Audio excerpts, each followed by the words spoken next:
Radio Algeria International presents International Policy Code, a weekly program hosted by Lasfer Mazari. Oil prices dropped again after the oil-producing exporting countries OPEC decided not to cut production levels. We explore all this with Denton Cinquegrana, Chief Oil Analyst, in more than a decade with Oil Price Information Service in the U.S. Your primary focus was on the U.S. West Coast. Denton, welcome to our program. Hi, thank you for having me. Before we get down to our main issue, can you tell us the difference between Brent crude and WTI? Sure. Well, WTI is obviously a U.S., United States-based crude oil. One of the main issues with WTI is that it's landlocked.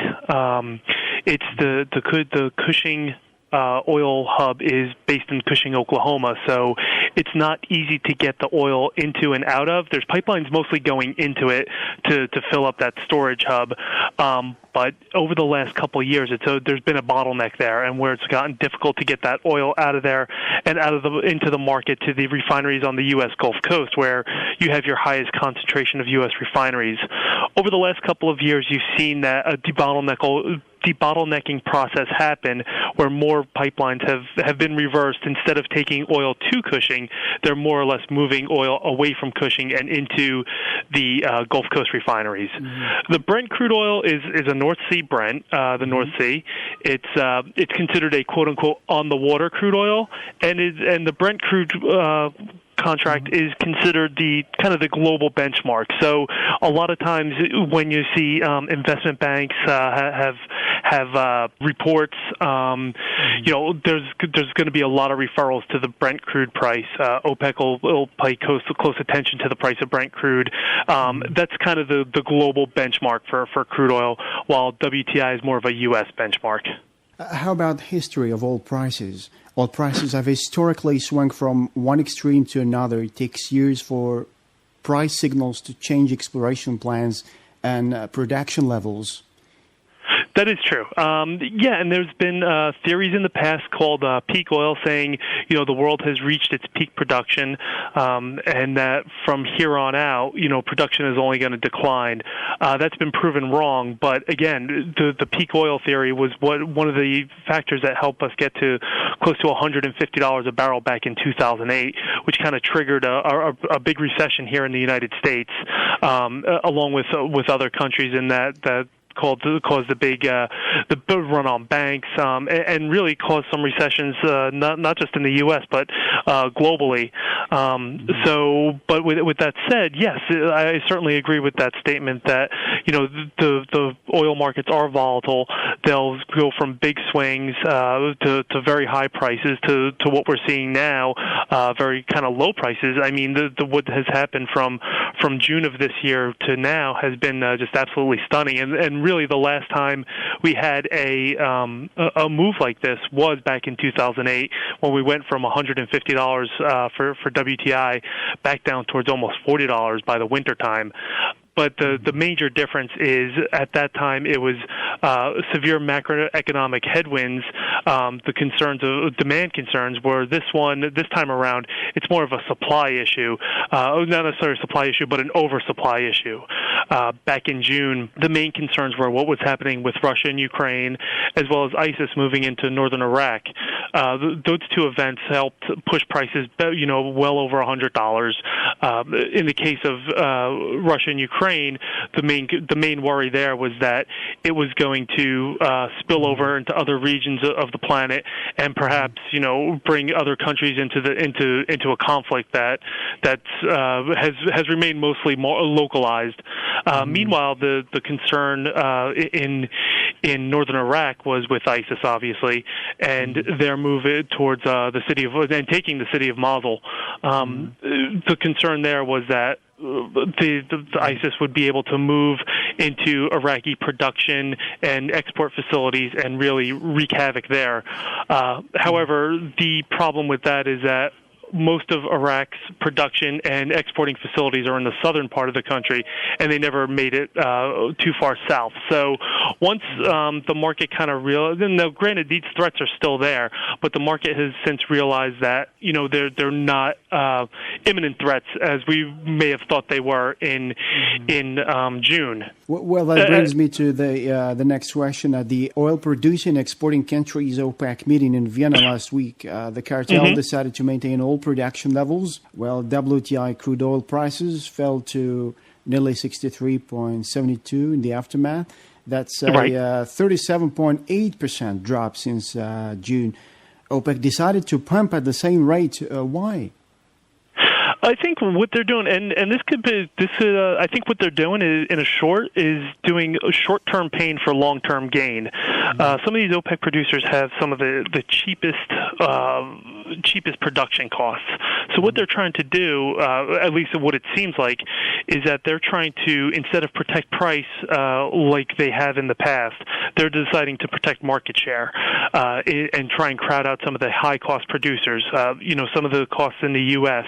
to produce crude oil are much higher than what some of the OPEC countries would have to get it out of the ground. However, a lot of those countries are dependent on those petrodollars, and at the same time, they need a higher price to pay for social programs that they have in their countries and to balance their government budgets. So they're playing a dangerous game here. What they're expecting to happen, and this is going to be over a period of time. It's not going to happen overnight. Is that U.S. shale production is going to drop? Right now, in the U.S. we've been producing just over 9 million barrels a day for the last month or so, which is the highest level in nearly 30 years. So what they're trying to do is trying to crowd out those producers where U.S. which is still, amongst the highest demand countries in the world, still pulling in crude oil from OPEC countries. So their hope is that, the price will drop far enough where it hurts those producers and they're going to have to shut and pull back on production, leaving them with prices moving higher and then filling in the void of the lost production here. And not only that, there's some theories out there that Saudi Arabia in particular may be trying to hurt Russia as well. Saudi Arabia and U.S. are we're fairly close allies, so they may be trying. There's some theories out there that they're trying to hurt Russia, and then more regionally, there are some theories that Saudi Arabia is trying to hurt Iran, who's they don't have the greatest relationship, but the Gulf states, Saudi Arabia and others have some of the lowest cost production. They do need higher prices to fill their government budgets, but they do have fairly vast foreign reserves of money. So they can withstand a low price for a more extended period of time versus some others. Not all of the OPEC members want production to remain high. You said Gulf producers and high-cost producers like Iran and Venezuela are the most hit. Correct. And it's not necessarily because it costs them so much to get it out of the ground. It's because what they need in those petrodollars to help balance their budgets. Venezuela, I believe it only costs them about $30 a barrel to get it out of the ground. However, they need a price well over $100 to keep their budget balanced for their government. What happened with Iran is sanctions have really hurt them. I think one of the interesting things we'll have to watch is the negotiations between them and the United Nations Security Council and their negotiations over Iran's nuclear program. Sanctions, like I said, have really hurt Iran. They need petrodollars probably more than anyone right now. Their economy is in pretty tough shape, and the fact that just before the OPEC meeting they had negotiations and they decided to kind of roll over the deadline to July of next year, and that tells me that this thing did not completely fall apart. There's probably still some significant gaps between the two groups on negotiations, but the fact that they're still coming to the table and they've extended the negotiation deadlines tells me that they may be able to work something out, which obviously if Iran does have some of its sanctions lifted, they're gonna start pumping out more oil as well. Therefore, U.S. oil producers are unlikely to curb production in order to raise prices. Yeah, I don't think they're going to be shutting wells anytime soon. With that said, and really a lot of the capital budgets for 2015 are already in place. There might be a little bit of trimming here and there. So it's going to, if and that's why I believe the OPEC is playing a dangerous game here. There may be the opportunity to keep going here with the production, and it may take until 2016 before we see any sort of impact on U.S. producers. So it may take a while. So some of the OPEC nations have to be in this for the long haul if they want to. Like I said earlier, it's short-term pain for potential long-term gain. As you said earlier, the losers include Russia, Iran, and Venezuela. Well, let's talk about Russia, where the value of the ruble has been crumbling. Inflation has crept up to more than an 8% rate, and oil prices have done more to hurt the economy in Western sanctions. How do you see all that? Yeah, no, absolutely correct. The ruble has been hammered, and it really has been getting hammered for a couple months now. It's really taken a toll on the economy there in Russia. They do have some foreign reserves, so I think they could handle the low price of oil for a little bit longer, but I'm not sure how much longer they could handle this type of price environment for their economy right now. They're another country that's in need of petrodollars to help their economy as well, and the weak currency there is obviously not helping as well. Same thing happens to Iran, whose economy and government budget rely heavily on oil sales. That's correct, yes, and they rely heavily on oil sales, the petrodollars, if you will, but they also have these the sanctions from the West and the United Nations Security Council, which limits their ability to export crude oil. If they can reach some sort of accord on their nuclear program, I think some of the sanctions will be lifted, and probably lifted quite quickly. And there was a statement out there just before the most recent round of negotiations, where Iran's oil minister said they could lift up production fairly quickly. So they're going to be looking to export more should those sanctions get lifted. Another loser is Venezuela. A dwindling oil revenue has exacerbated an economic crisis that is also tied to fuel subsidies, price controls, and generous social programs. That's correct, and that's why Venezuela may be in probably of the three nations we just discussed, probably in the most trouble. They produce a heavy crude that eventually could be replaced by Canadian tar sands crude oil from Western Canada, which actually the biggest exporter of crude oil to the U.S. is actually Canada. Not many people in this country know that it's actually Canada that's supplying us with most of our foreign crude. But that's very similar to what they produce in Venezuela, and they might be able to back out some of that. With that said, Venezuela needs a high price for crude oil to help just keep their budget balanced, because, like you mentioned, the social programs, the gas price controls, things like that. So Venezuela may be in perhaps the most trouble. They're not the 9 million barrels a day plus producer that Saudi Arabia is. They're more about 2.5-3 million barrels a day, but they're in some significant trouble right now, and particularly if the price drops further. What should affected countries do to get a balanced budget spending? Some countries are already feeling it. There's some of the countries that may not be getting what they need as far as price to keep their balanced budget, or their budget balance rather, but they do have basically a deep bank account where they could take care of it for some time. The three countries we mentioned earlier, Iran, Russia, and Venezuela, they don't necessarily have Russia maybe the exception here, but necessarily a deeper bank account to handle prices for a long time that are this low. But with that said, I think the price is going to come back in the first quarter of 2015. And 2015, the first half of 2015. Winter can be, particularly in the northern hemisphere, can be pretty unpredictable. So that could help stoke demand higher and kind of take out some of the oversupply that we're seeing right now. But once we get into the late winter, early spring, when U.S. refineries go into turnaround and maintenance and get ready for producing more gasoline for the summer driving season, we may potentially see upwards of 1 million barrels a day supply supply overhang here on the planet.